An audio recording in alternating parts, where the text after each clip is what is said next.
Mm-mm.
Magand magandang araw mga banateros at eto na nga, napakaraming kaganapan ngayong araw na ito. Ang lupit at hindi, dami ko na napahiya ngayong araw na ito. At talaga nga namang sabi natin meron talagang hawak, merong sigurado kung umiiyak at umuwi sa kanyang mga asapado ng kanyang asawa.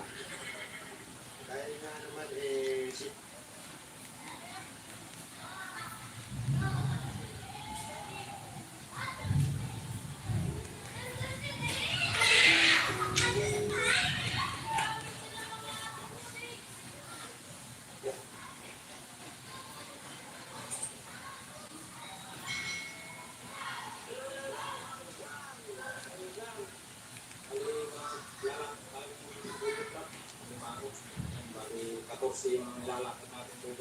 Bali, may kain na yung lahat.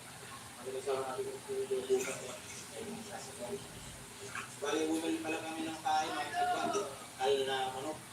Kalimpo. Kasi walang mabibiling mga kabukas. So, walang palit sa amin. Pero ngayon, kumaraw na mga sagwan. Tumikat na yung araw sa katisan. So, ayun mga sagwan, samahan ko yun sa asisyon namin. Bali, maglalakad tayo ng tubig. Sana makahuli tayo. Naglalakad tayo dito maglakad. Sana tayo makahuli bukas. Wala rin sana. Ayan, let's go. Isman muna ka dyan, Isman. Para yung truck na para namin mga sawan, 14 cases na. Gusto sana namin maghatid ng 30 trucks yung Google truck. Kasi yung paan namin hindi nagkasya. So, kaya gusto lang na kain ng mabilarin. Yung laman niya mga kasaban, maliliit lang yan. Yung lang yung available niya lang paminday siya na. Mali doon tayo maghatid sa Bakawan mga kasaluan. Dahil sa may ilog. Dahil dyan tayo dadala naman sa may bayan base. Kasi ano, ayan, nandun yung po tayo. Hindi ko mapapalala namin, no? Ayan mga kasaguan, bali, pasubok ko sa tayo. Bali, paluted nga pala ngayon. Pero malaki kayong place na agad. Oo, ayan, no? Malaki yung tubig. Yung lokay na. Oo. Mahalakas yung agos dito mga kasaguan. Kaya lang naman tayo napag-content ng paglatag ng Google Trap. Dahil sa masamang panahon dito sa amin. Tatay na naman tayo ba may mga alit na release. Oo. Kapag malakas yung pala dito sa amin mga sagwan, yung dagat hindi na maalat kaya walang mapasok na alimango dito sa trucks. Yung tubig matabang na.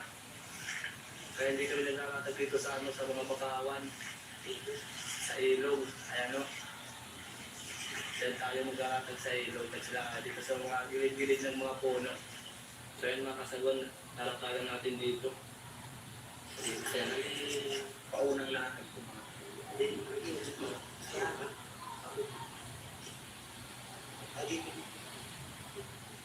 tagan ni Kuya dyan ng mga truck.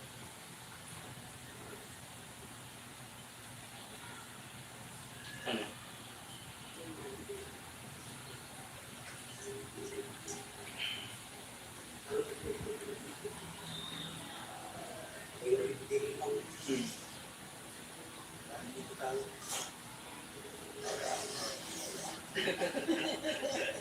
Ay lang yun. Ayan, unang latag, malamig. Unang lahat. Malamig na malamig. Oo. Saan yung ibang kayo, Bomer? May sigurado. May sigurado makakasok. Oo.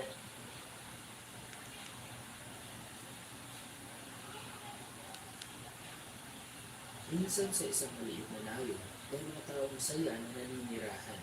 Maganda ang kapaligiran, malamig ang simoy ng hangin, at kaya pa ang mga taong namumuhay. Pero meron silang isang problema. Wala silang malapit na mapagpupunan ng tubig. Kailangan pa nilang maglakad ng 1 milya bago sila makarating sa isang bukal.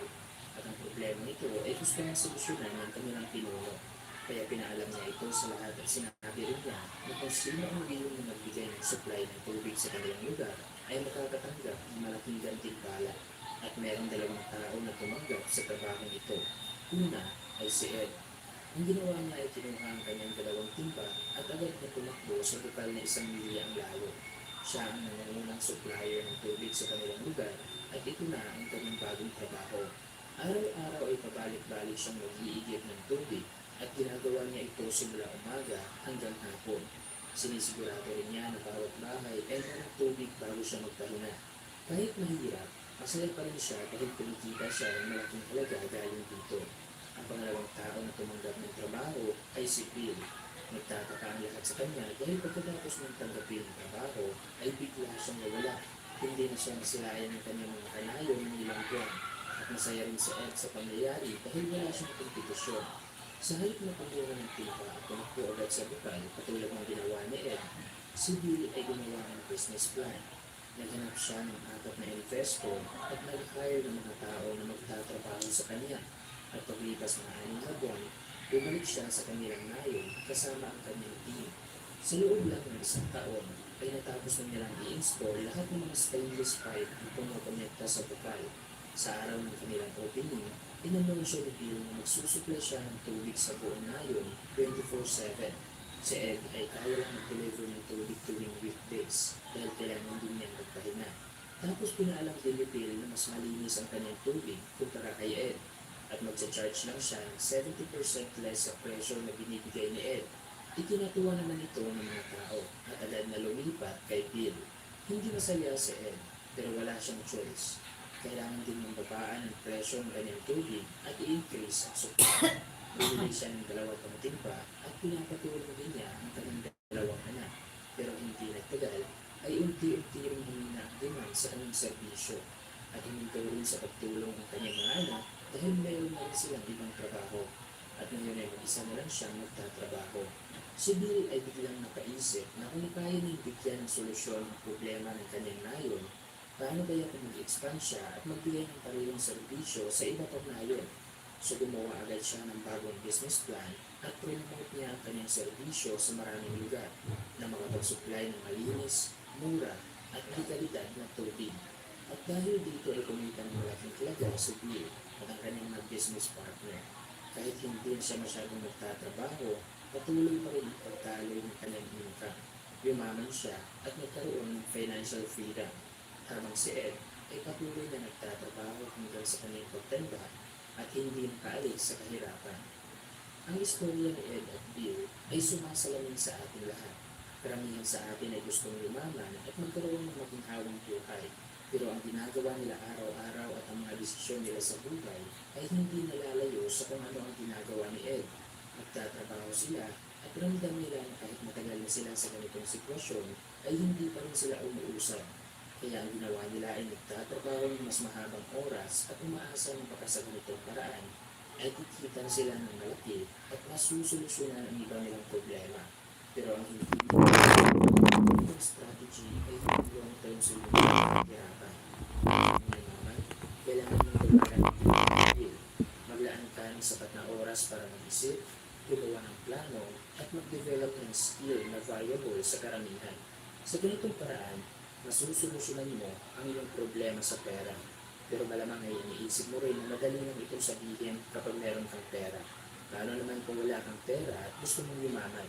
Posible kaya nayayaman ang isang tao at uunlad ang buhay kahit wala siyang pera?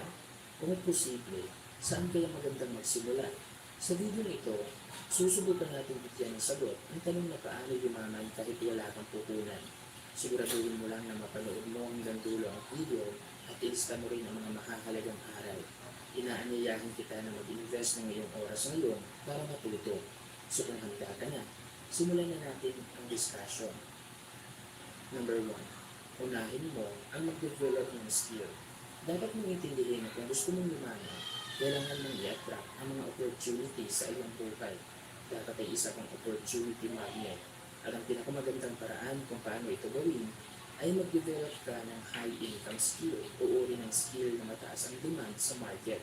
Katulad ng nagawa nating halimbawa kanina, sina Ed at Bill ay magkapareho ng opportunity, pero magkaiba sila ng skill.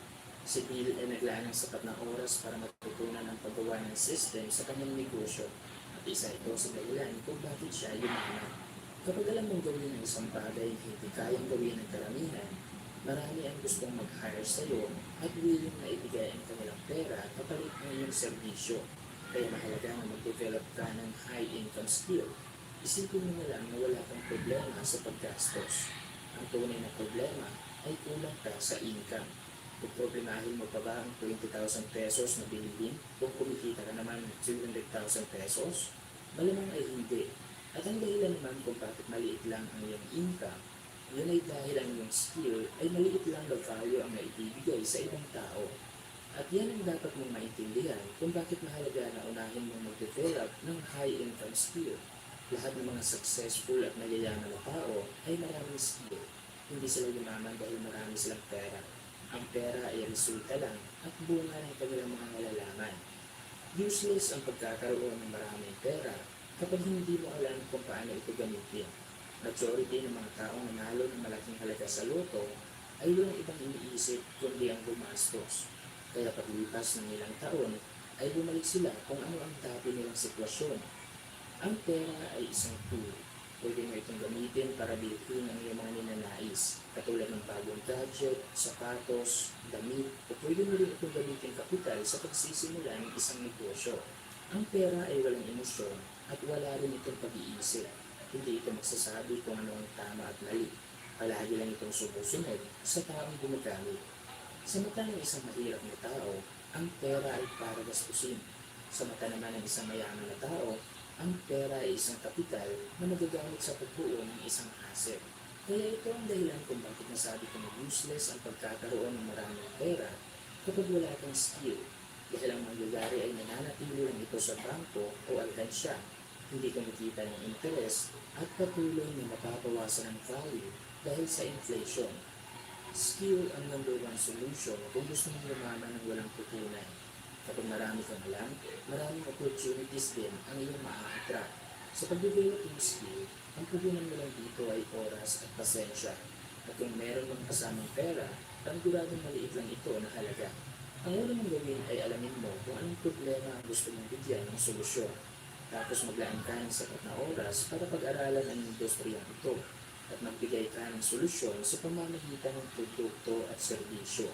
Gumawa ka rin ng system para kung malaki na ang iyong negosyo, ay hindi ito palaging ang maasa sa iyo. At kapag nagawa mo yan, kapag na-develop mo ang ganyang uri ng skill, paniguradong automatic na darating sa iyo ang pera.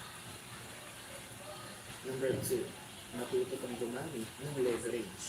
Merong dalawang paraan kung paano matuto. Una ay sa sarili mong karanasan. Ito yung trial and error.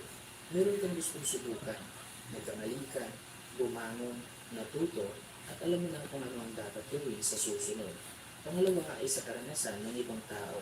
Meron kang gustong subukan, pero hindi mo alam kung Hi, saan Billy. paano Thank magsimula. you. Kaya Thank ginawa you. mo, ay naghanap ng Ruan, paraan yes. sa ganitong Save proseso money.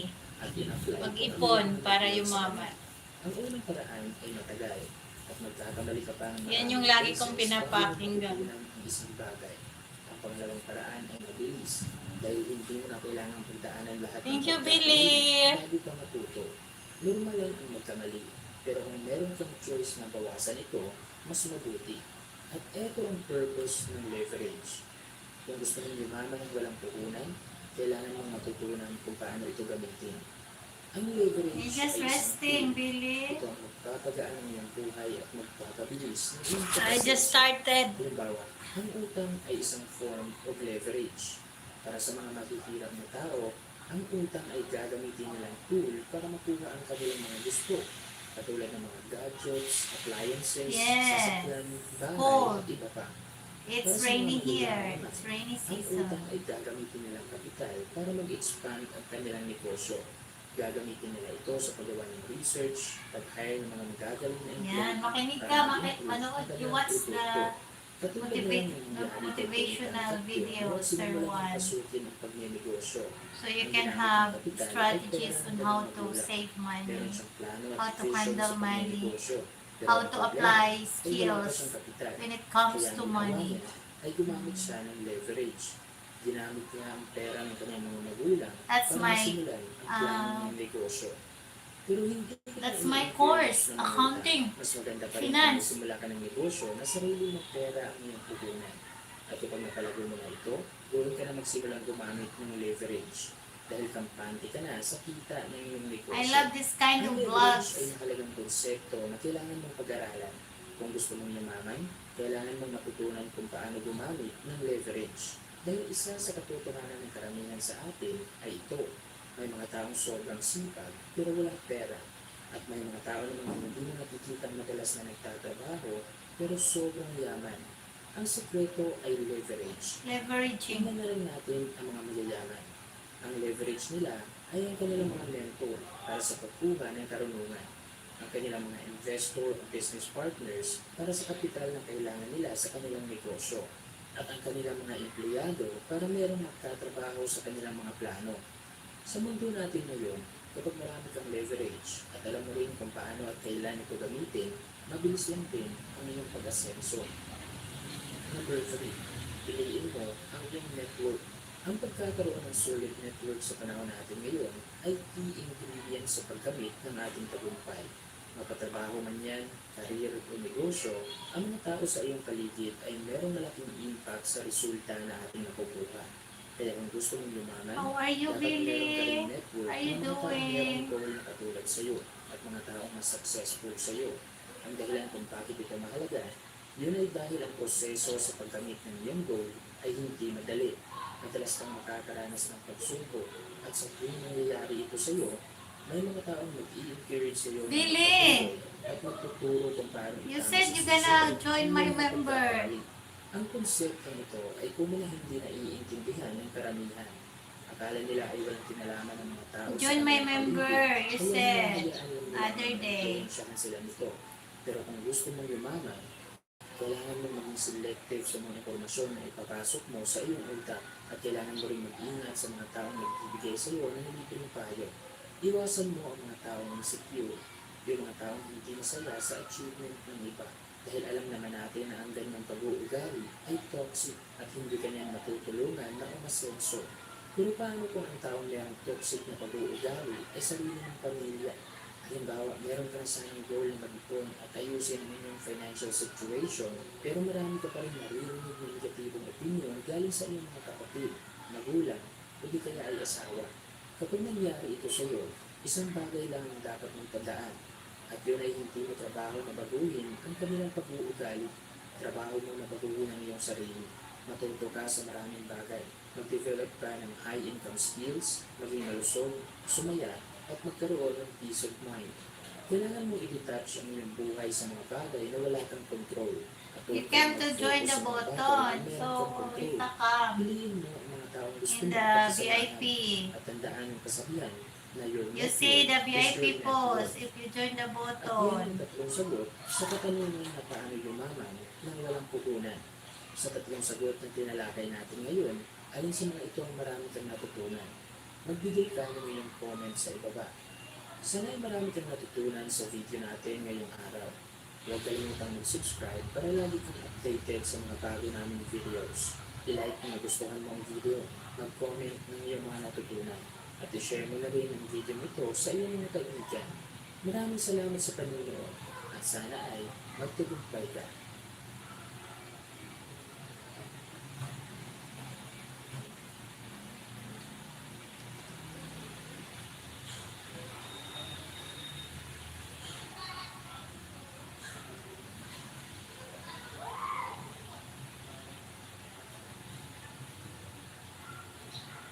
Ngayon ay ibang bahagi ko sa iyo ang 7 money rules na magpapayaman sa iyo. Ang mga money rules.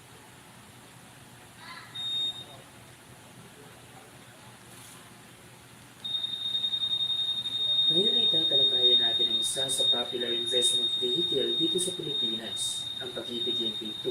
Kung para kanino ang investment na ito, anong mga bagay ang dapat isaalang-alang bago pa mag-invest, paano gumawa ng account, at anong strategy ang magandang gamitin para mapalaki ang iyong contribution. Pero bago tayo magsimula, huwag mong kalimutang i-like ang video nito pagkatapos mo itong panoorin para lalo pa itong ma-recommend ni YouTube sa mga kababayan natin gusto rin umunlad ang buhay.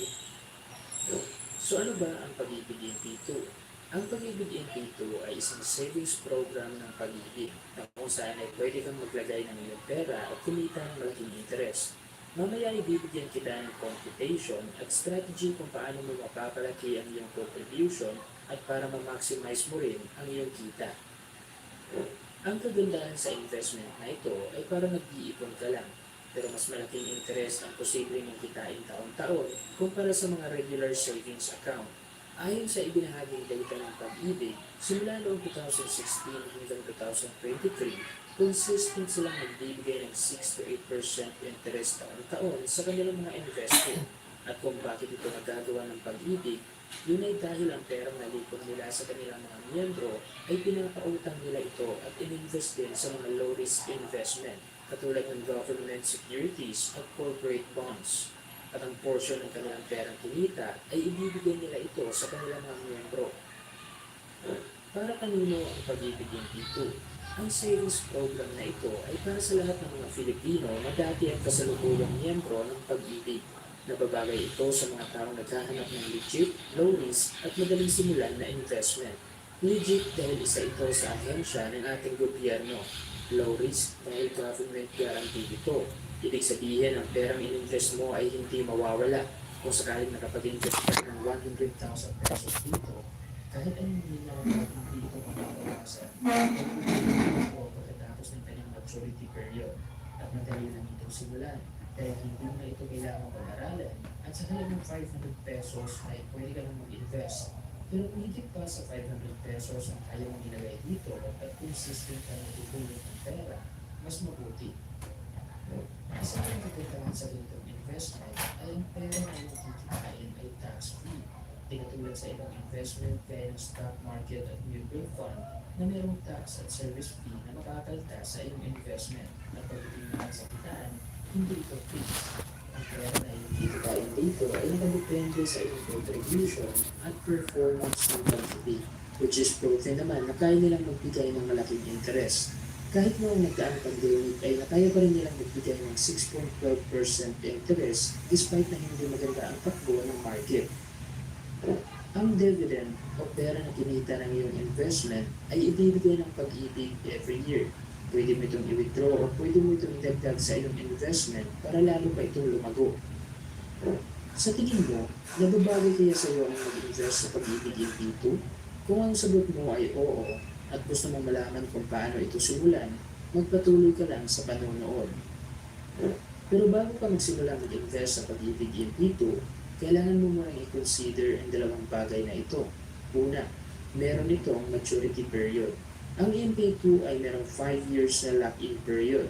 Ibig sabihin, ang pera na iyong ilalagay dito ay hindi mo pwedeng i-withdraw kung hindi pa ito umabot ng 5 taon. So kung ang purpose ng iyong pag-iipon ay para bumili ng bagong cellphone o mabuong down payment ng pangarap mong sasakyan, pag-isipan mo munang mabuti kung maganda ba itong ilagay sa Pag-ibig MP2. Pero kung interesado ka talagang mag-invest, siguraduhin mo lang na ang perang ilalagay mo dito ay extra. Para kung sakaling merong mga unexpected na pangyayari, ay meron ka pa rin mapupugot. Pangalawa, ang majority ng iyong investment ay nagmumula sa iyong contribution at hindi sa interest. Kailangan mo rin i-consider na ang iyong success sa pag-i-invest sa MP2 ay nasa iyong kakayahan na mag-ipon. The more na malaking halaga ang iyong ilalagay dito every month o every year, malaki rin ang iyong mawithdraw after 5 years. At yan ang dalawang bagay na dapat mong tandaan bago ka mag-invest sa Pag-ibig MP2. Kung malinaw na sa iyo kung ano ang Pag-ibig MP2, ano ang iba't ibang features nito at ano mga dapat mong i-consider bago ka mag-invest, pag-usapan naman natin kung paano magsimula. Para makapag-invest ka sa Pag-ibig MP2, kailangan mo muna maging member at gumawa ng MP2 savings account. Meron kang dalawang options sa paggawa ng account. Una ay online at pangalawa ay walk-in o pupunta ka ng Pag-ibig branch. Pero para less hassle, mas maganda kung sa online mo na lang ito gagawin. Bisitahin mo lang ang website ng Pag-ibig. At kapag nasa website ka na nila, i-click mo lang ang 3 lines sa right side ng kanilang page. At pagkatapos ay click mo ang plus icon ng Programs and Benefits. At under ng Membership at Savings Program, doon mo makikita ang MP2 Savings option. I-click mo lang ito at dito mo makikita ang detalye ng Pag-ibig MP2. Makikita mo ang kanyang dividend rate simula noong 2011. At kung marami ka pang tanong tungkol sa MP2 Savings Program, isilip mo lang ang tab na Frequently Asked Questions at doon mo makikita ang mga dapat mong malaman sa Pag-ibig MP2. At sa paggawa ng iyong MP2 account, kailangan mo lang iselect ang tab na How to Save in the MP2 Savings. At dyan mo makikita ang guide sa paggawa ng iyong account. Iselect mo lang ang unang option at pagkatapos ay dyan mo makikita ang mga requirements na kailangan mong isubmit. At kapag kompleto ka ng requirements ay pwede ka nang mag-proceed at i-type mo lang lahat ng impormasyon na kailangan ng Pag-ibig. At pagkatapos niya ay meron ka ng MP2 Savings Account. Siguraduhin mo lang na nalista mo ang iyong MP2 Savings Account number dahil kailangan mo yan sa paghulog at pag-withdraw ng pera. Once meron ka ng account sa MP2, pwede ka nang magsimulang mag-deposit ng pera. Pwede mo itong gawin kahit kailan mo gusto. As long as ang hulog ng pera ay minimum of 500 pesos. Pwede mo pa rin itong gawin online. Mas mabuti kung i-download mo ang kanilang application para ma-monitor mo ang iyong contribution. Pwede kang mag-deposit ng iyong pera gamit ang GCash, credit card o debit card at Maya. At i-type mo lang ang lahat ng impormasyon na kailangan para makapag-deposit ka ng pera. At ganyan lang kadali kung paano gumawa ng account at mag-deposit ng pera. Mamaya ay ituturo ko sa iyo kung paano mag-withdraw ng iyong investment at kung gaano lang din ito kadali. Pero ngayon, ibabahagi ko muna sa iyo ang ilang strategies kung paano mo ma-maximize ang iyong contribution sa loob ng 5 taon. At ang unang strategy na mabibigay ko sa iyo ay itihan mo ang iyong ipon. Uulitin ko na ang iyong success sa pag-ibig dito ay nakabase sa iyong kakayahan na mag-ipon at hindi sa interest. Yes, mas malaking interest ang pwede mong kitain dito kumpara sa mga bangko, pero ang interest ay bumabase yan sa iyong ipon. Kung maliit lang ang iyong ipon, maliit lang din ang iyong kikitain. Halimbawa kung nag-iipon ka lang ng 500 pesos buwan-buwan, ang total niyan sa loob ng 1 taon ay 6,000 pesos. Tapos kung ang interest na ibibigay ng pag-ibig taon-taon sa iyong investment ay 7%, sa unang taon ay kikita ka lang ng 420 pesos. Which is hindi yan ka-exciting dahil kahit kumikita ka ng pera, alam naman natin na ang 420 pesos ay hindi sapat, lalo na kung kinita mo ito sa loob ng 1 taon.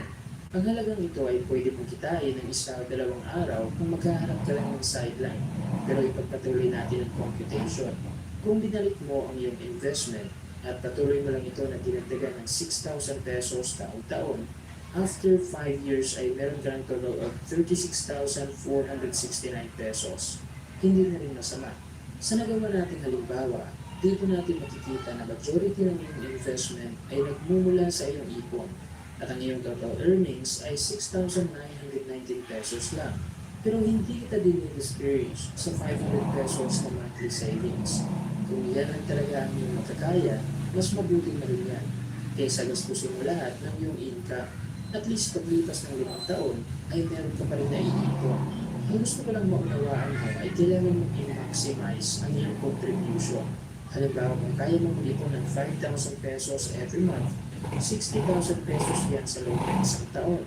At after 5 years ay magkakaroon ka ng mahigit 360,000 pesos.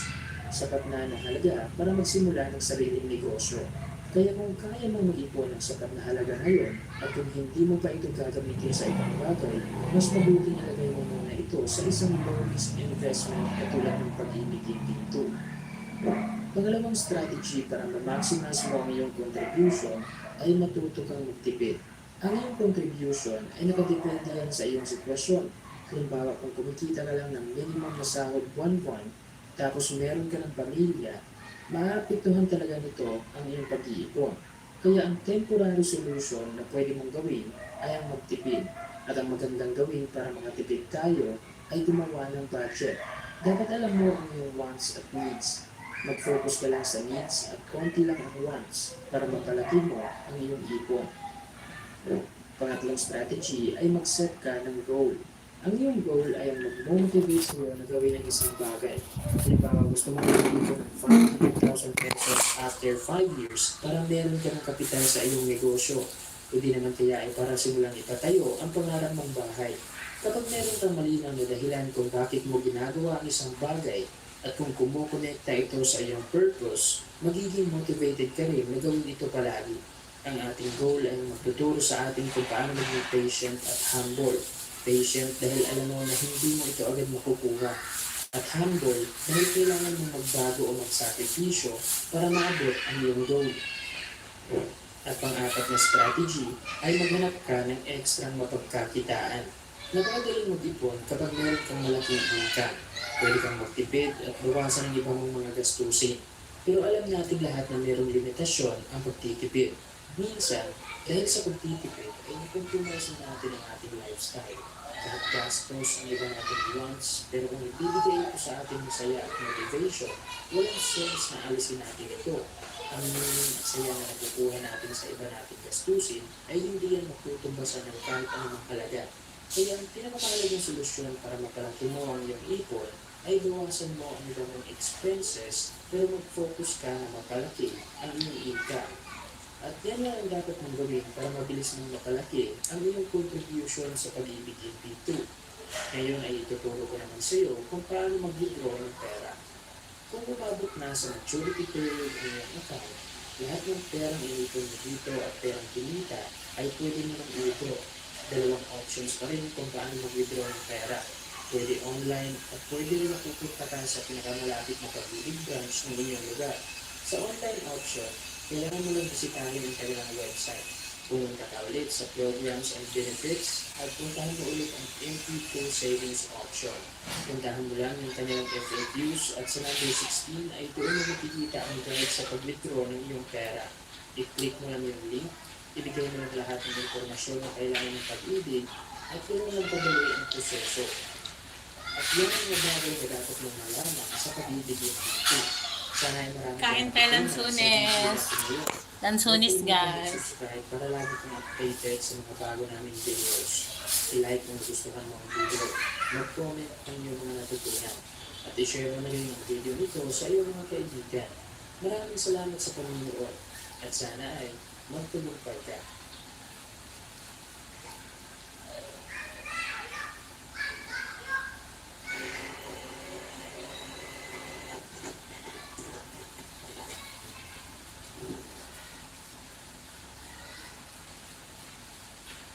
Ito si Mark at ito naman si Peter. Pareho silang nagtatrabaho sa isang kumpanya at pareho din silang may sahod na 15,000 pesos buwan-buwan. Ang madalas na ginagawa ni Mark pagkatapos ng trabaho ay maglalaro lang sa kanyang cellphone at nag-check kung anong update sa social media. Ang ginagawa naman ni Peter pagkatapos ng trabaho ay nagbabasa ng mga business books. Gumagamit din siya ng cellphone upang makapanood ng educational videos at makabasa ng mga business article. Aside sa pinagkaiba ng kanilang lifestyle, magkaiba rin ang kanilang ugali sa pag-handle ng pera. Si Mark ay hindi nag-iipon. Palagi niyang ginagamit ang dahilan na maliit lang kasi ang kanyang sahod. Habang si Peter naman ay palagi naghahanap ng paraan kung paano kaya siya makakapag-ipon ng 10% sa kanyang income. Patuloy na nagre-reklamo si Mark at kung magkano ang kanyang income, yun lang din ang kanyang gastos. Si Peter naman ay patuloy na iniipon ang nakaugalian na 10% ng kanyang income. Pagkalipas ng 5 taon, nakakapipon na ng 90,000 pesos si Peter at sinubukan na rin niyang pumasok sa pagnenegosyo habang blanco pa rin ang savings account ni Mark. Karamihan sa mga tao ay makaka-relate sa istorya ni Mark. Madalas na sinasabi nila, mamaya na ako mag-iipon, maliit pa kasi ang aking sahod. At patuloy nila itong ginagamit na dahilan hanggang sa paglipas ng panahon ay lalo silang tumatanda, tumaas din ang kanilang responsibilidad at lalong hindi sila nakapag-ipon ng pera. Pero alam mo ba na kahit maliit lang ang kinikita ng isang tao ay kaya pa rin niyang makapag-ipon ng maraming pera? Sa video natin ngayon, pag-uusapan natin ang 8 pamamaraan kung paano makapag-ipon ng maraming pera kahit maliit lang ang iyong sahod. Make sure na panoorin mo ang buong video dahil ipapaliwanag ko sa iyo step by step kung ano ang dapat mong gawin at kung saan ka magsisimula. Step 1. Baguhin mo ang iyong mindset. Karamihan sa mga tao ay mayroong plano na makapag-ipon ng maraming pera. Pero ang problema ay unwilling sila na baguhin muna ang kanilang sarili. Gusto nila makapag-ipon pero ang kanilang ugali at spending habits ay katulad pa rin ng dati. Imposible na meron kang maiipon sa ganitong paraan dahil kung patuloy mong ginagawa ang mga bagay na nagtutulog kung bakit wala kang ipon, magpapatuloy lang din na walang laman ang iyong savings account. Sinabi ni Albert Einstein, the definition of insanity is doing the same thing over and over again and expecting different results. Kaya dapat mong tandaan na bago mo matutunan ang pamamaraan kung paano mag-ipon ng pera, dapat ay maging master ka muna sa pag-handle ng iyong emosyon at baguhin ang iyong mindset. Ito talaga ang madalas na kaaway ng karamihan. Nagiging biktima sila sa sariling emosyon at hindi makagawa ng mga mabuting desisyon. Kinalimutan na nila na dapat ay iipunin muna ang 10 to 30% ng income bago gagastos. At sumasabay na lang sa kung ano ang ginagawa ng karamihan at wala na rin silang awareness kung saan napupunta ang kanilang pera. Kaya bago ka mag-umpisa sa pag-iipon ng pera, dapat ay baguhin mo muna ang iyong mindset. Dahil kung ang iyong mindset ay hindi naka-align sa iyong mga financial goal, napakalaki ng chance na wala ka rin maiipon kahit gusto rin mo man. Step 2. Pay yourself first. Alam mo na siguro ang common na formula na ginagamit ng karamihan sa pag-handle ng kanilang finances. Ito ay ang income minus expense equals savings. Wala namang masama sa ganitong formula, pero ang madalas na nangyayari dito ay nagiging priority mo na ang pagbayad sa mga kumpanya. Inuuna mong bayaran ang electric company, car company, housing company, food company, at wala ka ng perang natitira para sa iyong sarili. So ang cycle ay parang magtatrabaho ka para kumita ng pera para ibigay sa mga kumpanya para magtrabaho ulit. Ang ganitong cycle ay hindi ka mabibigyan ng Wapang financial freedom Omo, at malabo rin ang syempre. chance na makapag-ipon ka Omo, ng pera. syempre, Pero kahit ito amigo. man ang normal na ginagawa ng karamihan, hindi pa rin ito ang rule sa pag-handle ng finances dahil kaya mo itong baguhin ngayon. So ang dapat mong gawin kapag nakakatanggap ka ng pera ay unahin mong bayaran ang iyong sarili at sundin ang Muy formula bien, income amigo. minus savings equals expense. Gawin mong automatic ang pag-iipon o unahin mong bayaran ang iyong sarili bago ka gagastos. Tapos ang gawin mo sa iyong ipon ay hahatiin mo naman ito sa iyong emergency account at retirement account. Halimbawa, kung kumikita ka ng 15,000 pesos after taxes every month, magtabi ka na agad ng 10% galing dito. Tapos ang gagawin mo sa 10% na ipon o 1,500 pesos ay hahatiin mo sa iyong retirement account at emergency account. Bali 750 pesos ang mapupunta sa bawat account buwan-buwan. Nakadepende pa rin sa iyo kung anong strategy mo dito. Pwede mo rin unahin na ipunin ang emergency account, tapos yung retirement account naman. Ang tamang pag-set ng target amount para sa iyong emergency account ay dapat katumbas ito ng Roberti, 6 what months Roberti, expenses. Alisa, Dahil kung hindi ko sakaling na mawalan ka yun. ng trabaho, meron ka pa ng pera na magagamit sa loob ng 6 na buwan. Halimbawa, kung ang iyong expenses buwan-buwan ay 13,500 pesos, tapos Si ang amigo. mo siya ng 6 na buwan, kailangan mo lang mag-ipon ng 81,000 pesos para sa iyong emergency account. Base sa 10% na savings o 1,500 pesos, kinakailangan mo mag-ipon sa loob ng 4 na taon at 6 na buwan at matutumbasan mo na ang kailangan na halaga ng iyong emergency account. Kung masyadong maliit ang ginawa kong halimbawa, gumawa ka ng sarili mong calculation at gamitin mo ang parehong formula. Pero aside sa pag-iipon, meron pa Chenes, mga paraan hola, kung paano mo bonita, ma-achieve na mas sonrisa. mabilis ang iyong Chenes, emergency amigo. account at retirement account. Chenes, At bonito. pag-uusapan natin yan sa step number 5. Kaya simulan mo ng bayaran ang iyong sarili ngayon dahil walang ibang tao na gagawa niyan para sa iyo, kundi ikaw lang. Step 3. Gumawa ka ng budget na mag-work sa iyo. Ang purpose sa paggawa ng budget ay para malaman mo kung magkano ang iyong total na income, total expenses, at total savings. Maiwasan mo rin na mag-overspend kung marunong ka mag-budget dahil ikaw na ang nagkocontrol kung saan dumadaloy ang iyong pera. Ang mainam na paggawa ng budget ay kapag pinatin mo ito sa iyong needs, wants, at savings. Isang sikat na method dito ay ang 50-30-20 rule na kung saan 50% ng iyong income ay mapupunta sa iyong needs o yung mga bagay na kinakailangan mo para mag-survive. Kaya na lang ng pagkain, tubig, at bahay na matitirhan. 40% naman ay mapupunta sa iyong wants. Ito naman yung uri ng expenses na optional lang at kaya mong magawa ng adjustments. Gaya na lang ng bagong sapatos, bagong cellphone, pagpunta sa mall, at pagbabakasyon. At ang 20% naman ay mapupunta sa iyong savings account. Ito yung emergency account at retirement account na pinag-uusapan natin kanina. Pero kung nagsisimula ka pa lang sa proseso, pwede mo itong gawing 50-40-10. 50% ay mapupunta sa needs, 40% sa wants, at 10% sa iyong savings account. At habang ginagamit mo ang ganitong method sa pagbabudget, unti-unti mong gawa ng maliit na adjustments ang iyong wants at ilipat mo ang extra pera na yun sa iyong savings account. Para paglipas ng mga panahon, kung meron ka ng consistency sa pagbabudget, magagawa mo na ang 50-30-20 method. Ang maganda sa paggawa ng budget ay nabibigyan mo ng awareness ang iyong sarili sa iyong mga pinagkagastusan at unti-unti mong mapubuo ang disiplina na mag-stick sa iyong current expenses at patuloy na gawing priority ang pag-iipon ng pera. Step 4. Mag-track ka ng expenses at gumawa ng adjustments. Pagkatapos mong gumawa ng budget at sundin ang 50-40-10 budgeting method, itatrack mo naman ang iyong expenses. Isang madaling paraan sa pag-track ng iyong expenses ay kapag gagamit ka ng expense tracker na app sa iyong cellphone. Pwede ka rin gumamit ng spreadsheet o di kaya isulat mo ito sa isang papel. Pero para sa akin, mas okay na ang paggamit ng app. Pagkatapos mong mag-track ng iyong expenses sa loob ng 30 days, makikita mo na meron lang 5 kategory kung saan madalas dumadaloy ang malaking percentage ng ating pera. Ito ay madalas na napupunta sa pagkain, transportasyon, entertainment, fashion, at sa housing. Masyadong tricky ang mga kategory na ito, kaya napakahalagang palagi kang nagtatrack ng iyong expenses para magawan mo ito ng adjustments at para mapapalaki mo pa ang iyong ipon. Isang magandang benefit sa pag-track ng iyong expenses ay ma-eliminate mo ang iyong poor spending habits at matutulungan ka rin ito na mag-stick sa iyong budget. Step 5. Magdagdag ka ng panibagong source of income. Napakahalagang gumawa ng budget at mag-cut ng mga unnecessary expenses. Pero one side pa lamang yan ng equation. Ang other side is kung paano mo naman mai-increase ang iyong income. Palagi nating tatandaan kung bakit kailangan nating mag-increase ng ating income. Ito ay dahil sa inflation. Ang inflation ay resulta sa pagbaba ng halaga ng ating pera, kaya tumataas ang presyo ng mga bilihin. Average inflation rate taon-taon ay 3%.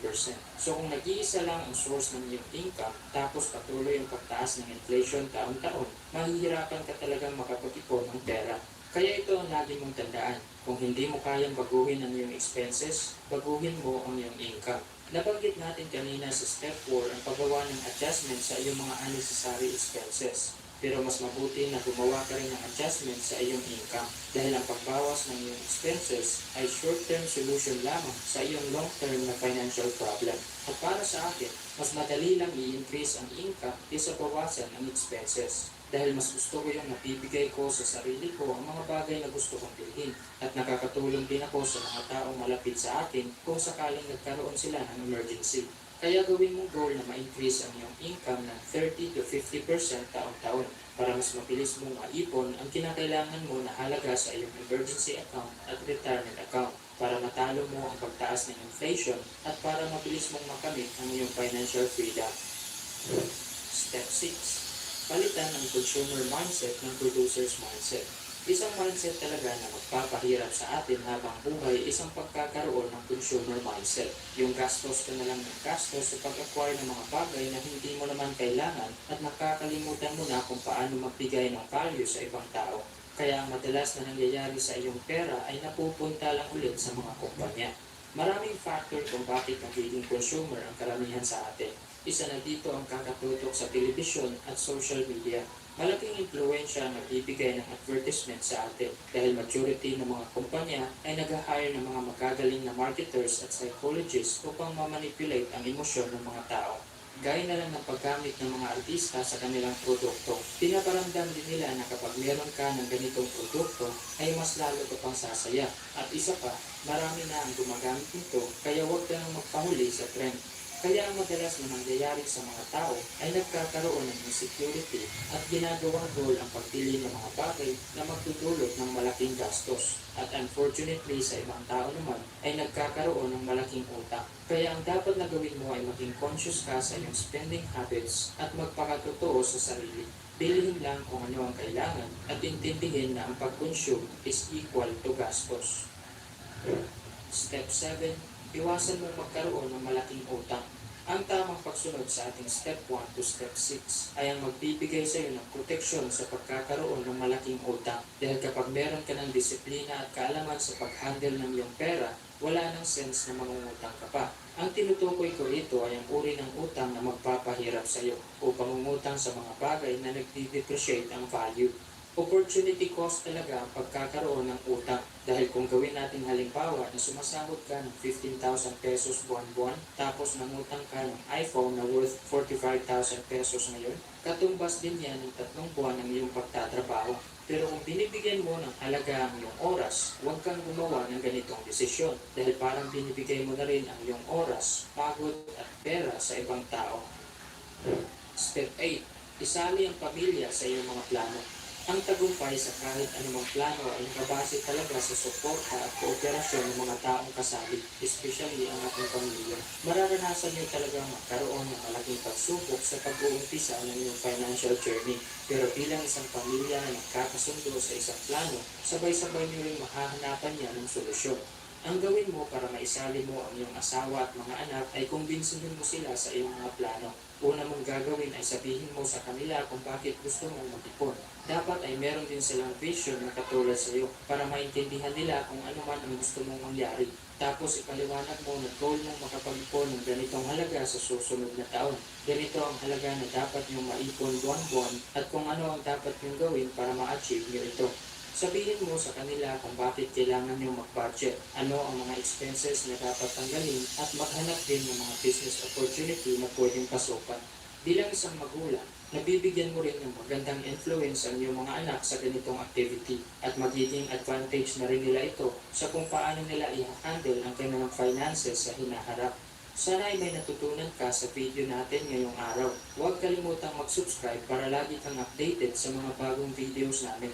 I-like, mag-comment at i-share mo na rin ang video nito sa iyong mga kaibigan. Maraming salamat sa panunood at sana ay magtagumpay ka.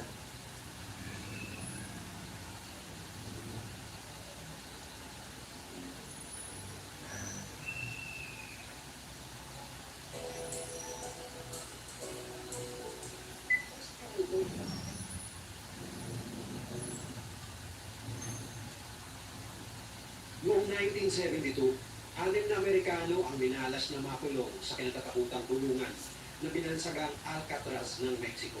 Dahil dito pinapatapon ng pinaka-notorious na leader at miyembro ng mga malulupit na Mexican cartel, maging ng mga kusakal na kriminal na tinatakwil ng lipunan. At lahat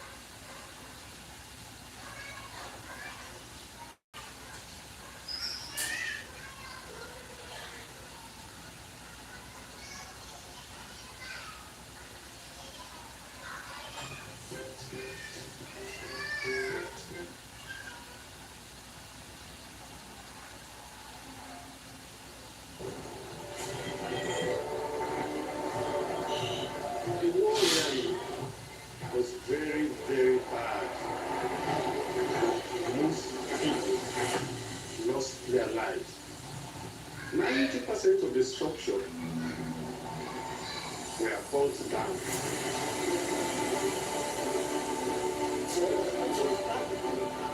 I don't want my children to become diamond miners. I do it for my children, but it's so hard. I'm fighting for them. They are my only reason. My biggest motivation is my children.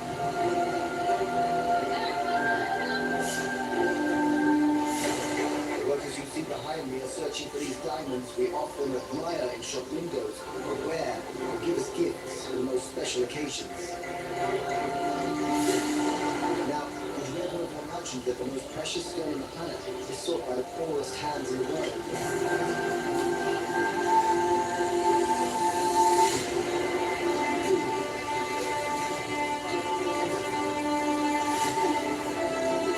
This morning, they told me that if I don't find anything, there'll be no food for me. I have to find a diamond. But if I find nothing, I get whipped and I'm not given food.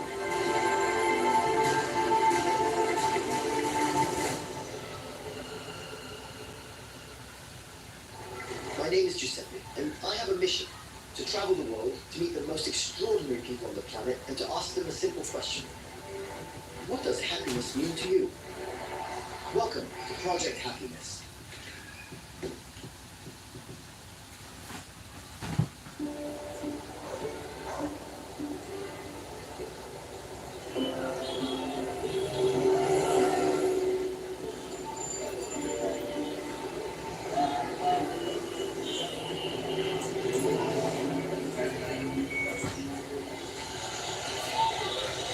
We are in Koidu, a name that probably means nothing to you. But from this city, located in the heart of Sierra Leone, the most precious diamonds on the planet have been extracted.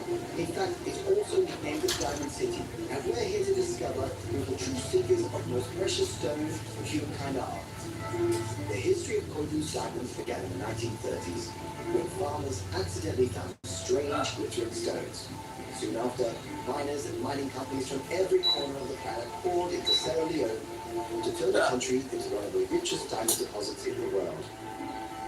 However, this great discovery, along with wealth and hope, also brought violence. And so it didn't take long for the diamonds of Providence to turn into blood diamonds.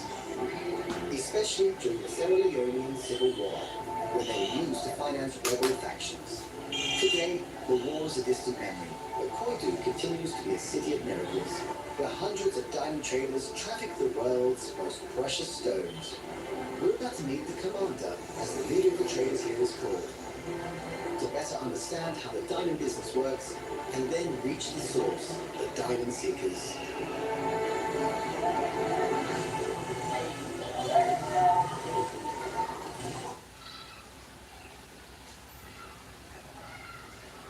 Five piece. This 5 piece we enter at 14%. When we have a stone like this, we weigh it. When it is 4 carats, we make sure that we assess the 4 C's of the diamond: the carat, the color, the clarity, and the cut. We use a loop to assess the quality of the diamond, to make sure that where there are inclusions in the diamond. Do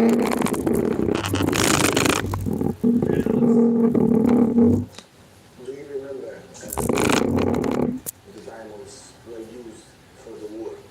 Yes, I can remember. You know, the rebels really used diamonds in Kono district to fear the war. When they came here, they made sure that they drove every citizen from Kono district. The war really was very, very bad. Most people lost their lives. To be specific, Kono district was razed to the ground. 90% of the structure were burnt down. It's not easy for the commander to talk about the Civil War, and noticing the emotion in his eyes, we decide to turn off the cameras. However, he tells us with a certain disillusionment that the diamonds have made him and his people sick, as they dedicate entire lives to frantically searching for them. With great caution, I ask if it's possible to enter one of the dozens of mines in the city to talk to the seekers, and surprisingly, the commander agrees. I believe that our curiosity made the commander like us, allowing us to visit some of his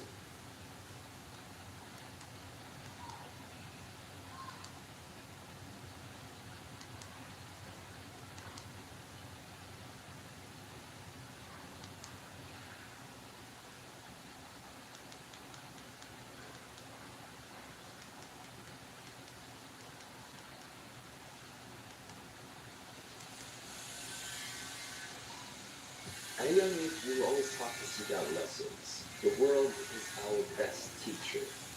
During reading exercises, we were often asked about the moral of the story. Sometimes the lessons were obvious. They hit you like a proverbial apple from a tree. But other times, regardless of how many minutes you spent staring at an equation, you could never figure out X. But you remain determined. As you grow older and perhaps a little more jaded, it becomes easier to ignore, suppress, and ultimately forget about those problems. Yet whether we are willing to admit it or not, there are still lessons to be learned. We traveled around Central Visayas, feeling at ease with the beautiful stories and people we encountered. But if we're being honest, the opposite was true. These stories kind of found us, and now we're laying them out for you. Cards on the table. They're in your hands now. Deal?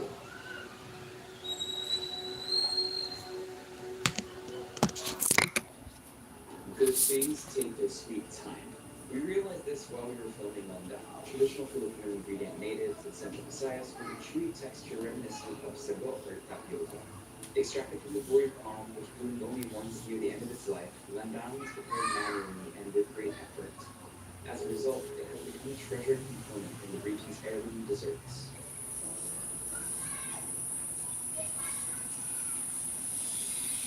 The sun is shining in Enrique Villanueva City, as Narcés Salahan sets out to source Landan, the main ingredient for the native sweet delicacy, Kalaitzin, which she will peddle in the neighboring town.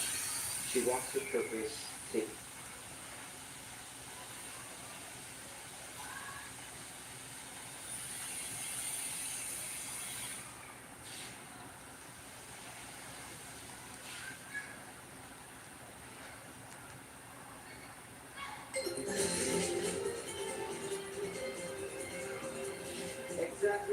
to the day when the most barbaric, inhuman attack was visited on the Jews since the Holocaust, a day that is etched in infamy in the hearts and minds of the people in the house of David. Good Monday afternoon. I am William Theo on the first-year anniversary of the brutal Hamas attack on Israel that has left 1,200 Israelis and foreigners dead, nearly 42,000 slain in Gaza, and a Middle Eastern region on the knife's edge for a region-wide war as a result. But we begin here at home, and the leader of a close ally paying a visit to the country and calling on the president who invited him earlier today. South Korean President Yoon Suk-yeol, First Lady and entourage arrived amidst clouds and rainy skies, but was afforded full military honors as visiting head of state in Malacanang's Kalayaan Hall. The South Korean leader came over to call on the president and rekindle friendly relations and renew bilateral relations. After formal arrival honors and reception protocols, the two leaders began bilateral talks at the state dining hall, after which they presided over the presentation of newly inked deals and a joint press conference for media documentation. The memoranda of understanding the two inked include strategic initiatives to heighten cooperation on areas such as maritime security, energy, tourism, infrastructure, and people-to-people ties, among others. President Yoon Suk-yeol's visit is upon the invite extended by President Ferdinand R. Marcos Jr. and comes 13 years after the last standalone bilateral visit from a South Korean head of state. Likewise, his visit with his First Lady Kim Kyung-hee and delegation marks an auspicious occasion, the diamond or 75th anniversary of diplomatic relations established between both countries. South Korea holds the Philippines in high esteem for coming to its aid in 1950 when the Philippine government dispatched thousands of troops to help South Korea thwart an invasion from the north in the Korean War. Meanwhile, Israel marked today's sad anniversary with melancholy and grief amidst the backdrop of raging war not only with Hamas in Gaza, but with Hezbollah to the north in Lebanon and hundreds of miles east to its arch nemesis Iran. In fact, earlier today, Israel launched a twin airstrikes in Gaza and Beirut as it pressed on its superior military capabilities against Hamas and Hezbollah, pounding Gaza even more to rubble and sowing destruction and death in the Lebanese capital. But in the Holy Land, protesters and supporters of the families and kin who still grieve and lament about their loved ones still in Hamas captivity pressed on their mass gatherings and peaceful rallies, picketing in front of Prime Minister Bibi Netanyahu's home to pressure him to a ceasefire deal and a complete hostage release.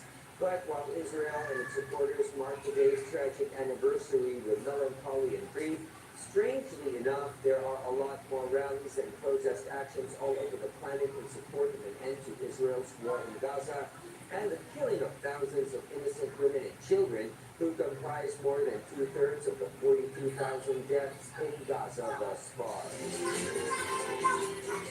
Savage attack on Israel by Hamas terrorist fighters has sparked a war that has led to nearly 42,000 dead Hamas fighters and even more innocent Palestinian women and children. Even more, the war has been the deadliest to the press covering it. Nearly all of the 116 press people killed Palestinians. VOA has this special report. The October 7 Hamas assault killed 1,200 in Israel. Terrorists kidnapped 251 people. The attack ignited a war that continues to this day.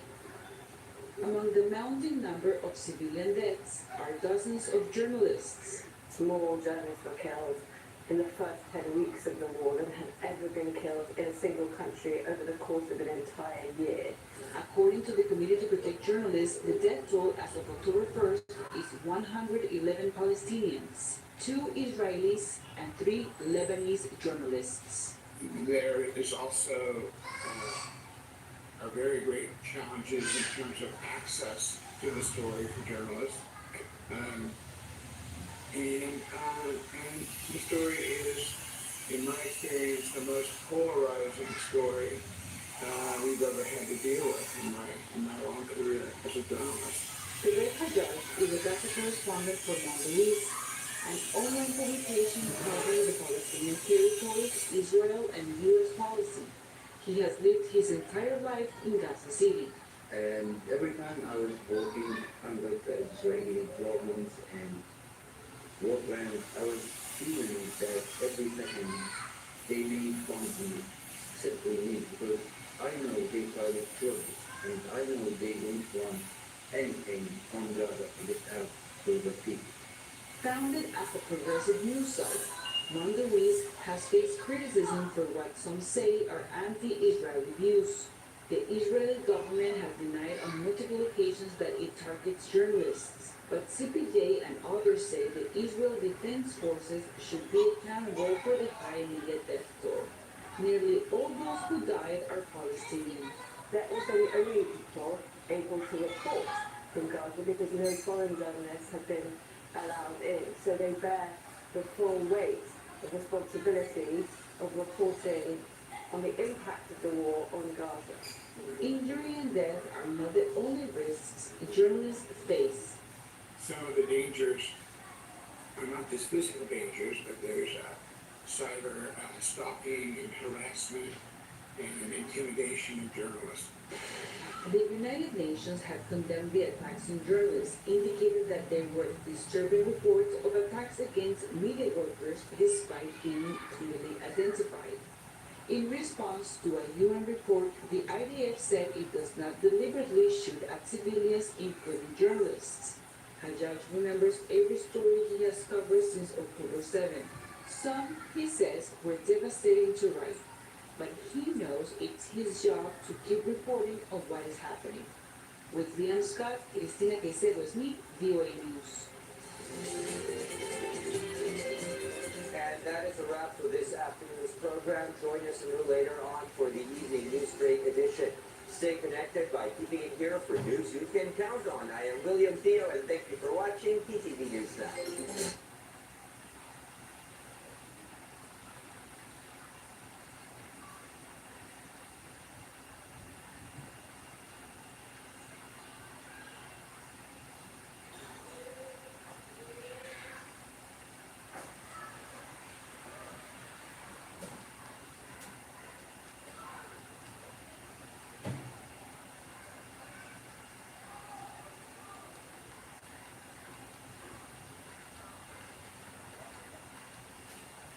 Mama Ulia Binukid Channel.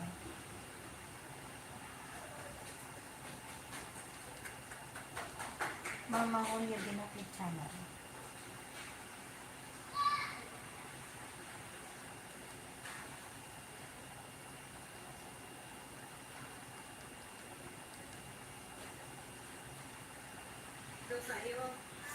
Guys, Mama is selling the garden, guys, and go now. Ako, 22 lang, guys. Dito ko sa Lakaw. Ate, magkatawa. Magkatan sa mga pungguna, guys. Now, palay manutos, Mama, guys. Tanawa. Dapat na tayo. Please subscribe, Mama. Look at channel. And guys, our security guard, our bodyguard, very happy. Mama got the channel before when I stay there 3 months in the province. My daughter, that is 2021. But I forgot the password.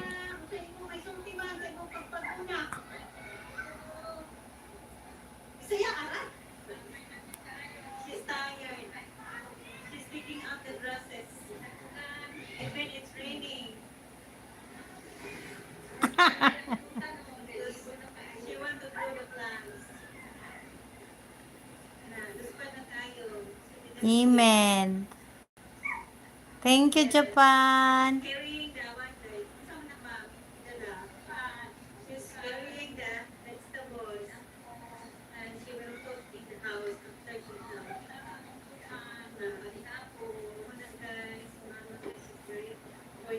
That is 2020, my mom and me together. Living there. I'm living there 3 months. In the night already on now is 6 o'clock.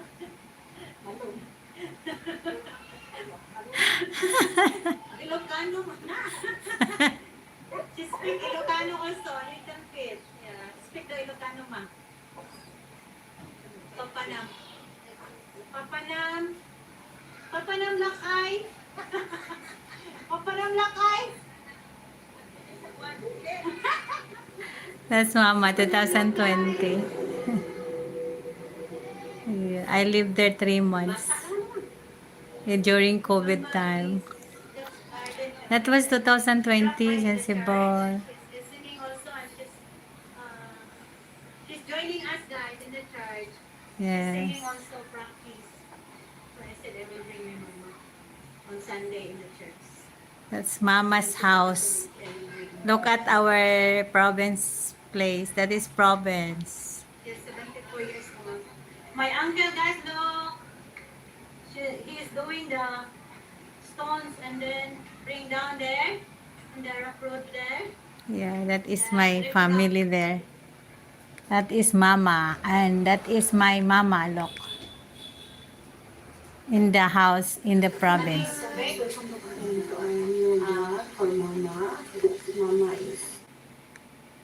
Mama is buying. That's Mama. So that's why if my papa passed away, Papa said, don't leave this house, you must stay this. You visit Mama? You pass away. You want to marry my Mama? Uncle never Sensible? That was year 2020. Yes. She's washing her clothes.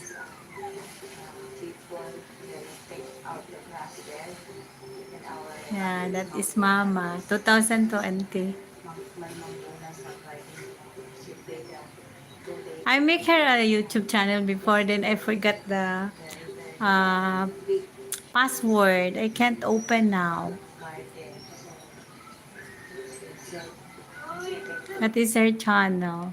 That is my sister. Yeah, that is me before 2020. I'm so thin.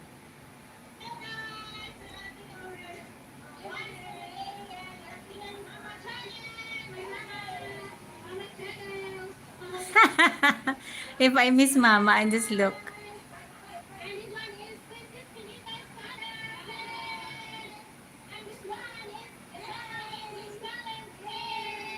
So thin. That is old moments. 2020, so 4 years now. Then that is birthday Mama.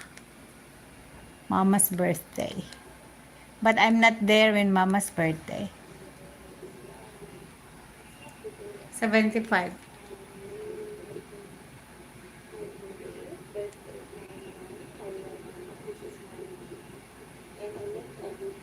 I'm not there 2021.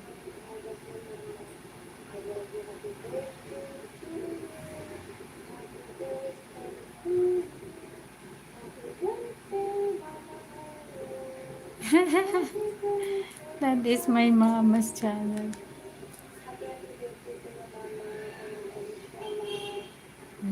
See, Mama's birthday dancing. That is Mama's channel. That's been a long time ago since I can't open it now.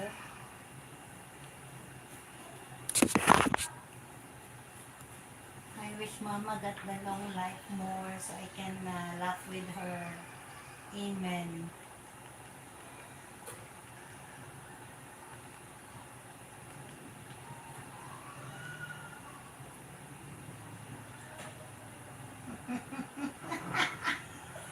Mama.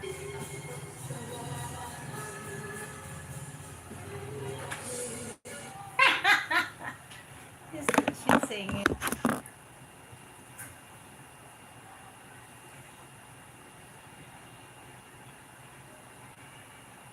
Yeah, she is a happy mama. She's always happy.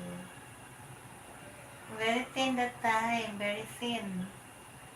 I I think I gained some, maybe 45 or very thin, 2020. Because I'm from Malaysia that time. Very thin.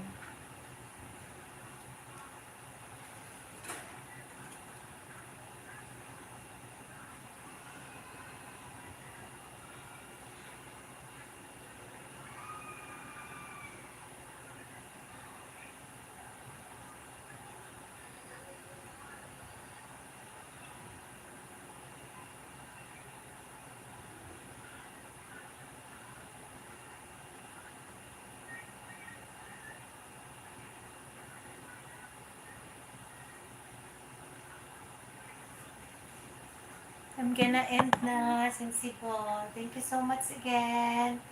Thank you so much. And thank you, Japan. Thank you so much. Yes, thank you for all your...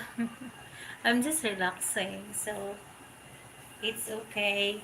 And God bless. Thank you so much. Sensible, thank you. And Sagar and Japan, thank you so much. Again, I want to say thank you for all your support. Maybe I'm gonna fall asleep again. But tomorrow we don't have schools, we don't have practice, so I'm gonna take a rest. You go back to sleep, Sir Sensible. I'm gonna talk Mama then. After, maybe she's busy right now. Bye-bye. Have a nice day to all. Thank you so much.